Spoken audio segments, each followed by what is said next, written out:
Saudi আরবিয়ার বিরোধিতার মূল উদ্দেশ্য রাজনৈতিক না, মূলত তাদের বিদ্বেষটা ইসলামের প্রতি। মধ্যপ্রাচ্যে অশান্তির মূলে ইসরায়েল, 2 নম্বর হচ্ছে ইরান, কারণ তারা হচ্ছে শিয়া আর তারা হচ্ছে সুন্নি মতাদর্শের মুসলমান, যারা তাদের চরম শত্রু। যাদের আইনকে আদর্শকে অনুসরণ আমরা করতে চাই তারাই তো অসভ্য। অসভ্য না? আমেরিকা ইসরায়েল ইরানে যে হামলা করছে, এটা শতাব্দীর সবচেয়ে নিকৃষ্ট অবিচার, ঠিক কিনা? অন্যায়ভাবে সে দেশে হামলা করা হচ্ছে। আমরা প্রত্যাশা রাখি এই যুদ্ধে আমেরিকা ও ইসরায়েল পরাজিত হোক, এবং হবে। যে যুদ্ধের আগুন ধরিয়েছে ইসরায়েল আমেরিকা, তার সবচেয়ে কম ব্যয় হলেও যদি কয়েক মাস এই যুদ্ধ চলে, আমেরিকার যুদ্ধ ব্যয় হবে $8 ট্রিলিয়ন।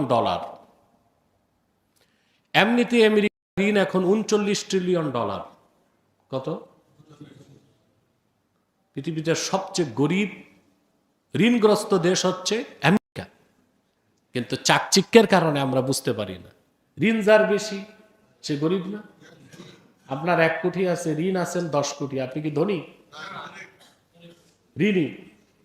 পৃথিবীতে সবচেয়ে ঋণগ্রস্ত দেশ হচ্ছে, তার ঋণের পরিমাণ হচ্ছে $39 ট্রিলিয়ন, আর তার রিজার্ভ হচ্ছে এখন $26 ট্রিলিয়ন। রিজার্ভ থেকে তার ঋণ কত বেশি। সবচেয়ে দুঃখজনক, এই যুদ্ধ হচ্ছে 3টা দেশের মধ্যে, ইসরায়েল, আমেরিকা আর ইরান। কিন্তু বাংলাদেশে কিছু নির্বোধকে দেখা যায় ঢালাওভাবে সৌদি আরবিয়ার বিরোধিতা করছে। সৌদি আরবিয়ার বিরোধিতার মূল উদ্দেশ্য রাজনৈতিক না, মূলত তাদের বিদ্বেষটা ইসলামের প্রতি, ঠিক কিনা? সেজন্য এই যুদ্ধের দায় দিতে চায় সৌদি আরবকে, কাতারকে, আরব আমিরাতকে। এগুলো হচ্ছে নাস্তিক এবং শিয়াদের দালাল যারা, তাদের একটি চক্রান্ত। মধ্যপ্রাচ্যে অশান্তির মূলে ইসরায়েল, 2 নম্বর হচ্ছে ইরান, কারণ তারা হচ্ছে শিয়া আর তারা হচ্ছে সুন্নি মতাদর্শের মুসলমান, যারা তাদের চরম শত্রু। বিভিন্ন সাক্ষাৎকারে এই বিষয়গুলোর ব্যাখ্যা আগেও আমরা দিয়েছি। আমি ছোট্ট একটা দৃষ্টান্ত দিচ্ছি আপনাদেরকে। আমেরিকা যত হামলা করতেছে ইরানে, সব মধ্যপ্রাচ্যে তার ঘাঁটি থেকে না? বলেন, মধ্যপ্রাচ্যে আমেরিকার 27টা ঘাঁটি আছে। কতটা? প্রশ্ন হচ্ছে ঘাঁটিগুলো হলো কেন? প্রশ্ন আসে কিনা? মধ্যপ্রাচ্যে আমেরিকার যতগুলো ঘাঁটি হয়েছে, 25টা ঘাঁটি হয়েছে ইরানের ভুলের কারণে। কিসের কারণে? 1945 সালে আমেরিকার একটা ঘাঁটি ছিল বাহরাইনে, 1950 সালে একটা ঘাঁটি করেছিল আমেরিকা তুরস্কে। এছাড়া মধ্যপ্রাচ্যে আমেরিকার কোনো ঘাঁটি ছিল না। আপনারা জানেন 1979 সালে রুহুল্লাহ খামেনি ইরানে বিপ্লব করেছিল, বিপ্লবে নেতৃত্ব দিয়েছিল। জানেন এটা আপনারা? কথা বলেন। ওটাকে অনেক ইসলামী বিপ্লব বললো, আমরা ওটাকে বলি শিয়া বিপ্লব। কি বিপ্লব? ইরান যখন রুহুল্লাহ খামেনির নেতৃত্বে চলে আসলো, খামেনি তখন একটি বক্তব্যের মাধ্যমে মধ্যপ্রাচ্যে সুন্নিদের সাথে শিয়াদের দ্বন্দ্বের আগুন জ্বালিয়েছে। সে বলেছিল 79 সালে বিপ্লবের পর, we shall export our revolution to whole world. আমরা আমাদের বিপ্লবকে সারা পৃথিবীতে ছড়িয়ে দেব। যে বিপ্লবটা ইরানে হয়েছে, এই বিপ্লবটাকে সারা দুনিয়ায় ছড়ায় দেবে। সাথে সাথে পাশের রাষ্ট্র বাহরাইন কুয়েত, ইরাক, ওখানে যত শিয়া ছিল তাদেরকে সে উস্কানি দিল যে তোমরাও রাষ্ট্র ক্ষমতা দখল করো। তো দ্বন্দ্ব শুরু করলো কি আরব রাষ্ট্রগুলো না ইরান? কথা বলেন, কে করলো? ইরান। তখন মধ্যপ্রাচ্যের আরব শাসকরা পূর্ণ সহায়তা করলো প্রেসিডেন্ট সাদ্দামকে ইরাকের।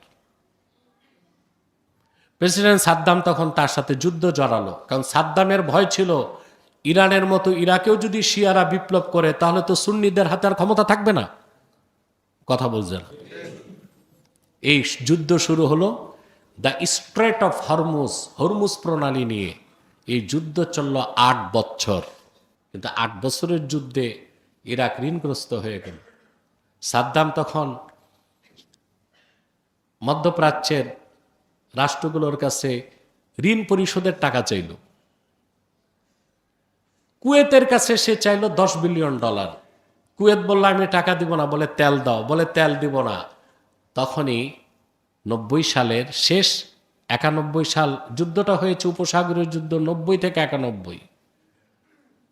প্রেসিডেন্ট সাদ্দাম কুয়েত দখল করে। এটা জানেন আপনারা? কুয়েত দখলের পর মধ্যপ্রাচ্যের শাসকরা দেখলেন যে এখন তো সে একের পর এক আরব রাষ্ট্রগুলো দখল করবে। আমেরিকা তখন সুযোগ পেল।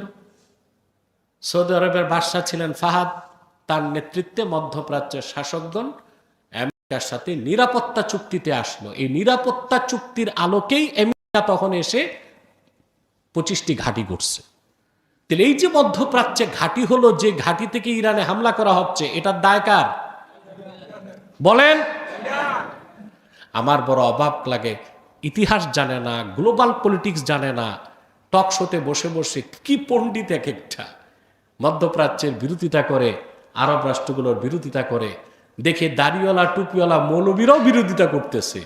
কিন্তু সেজন্য বলি মধ্যপ্রাচ্যে অশান্তির মূলে ইসরায়েল, আর 2 নম্বরে ইরান।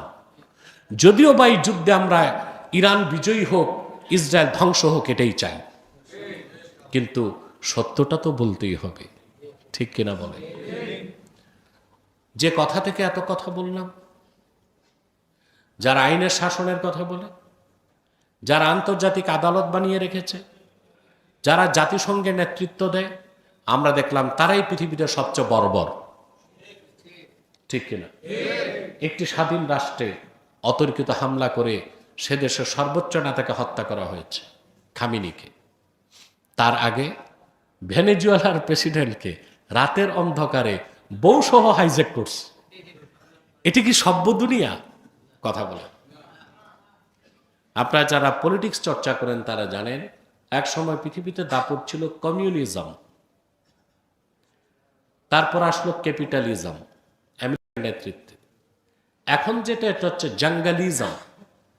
এটা কমিউনিজমও না, এটা ক্যাপিটালিজমও না, এটা হচ্ছে জঙ্গলি আইনে দেশ চলছে, পৃথিবী চলছে, ঠিক কিনা বলেন?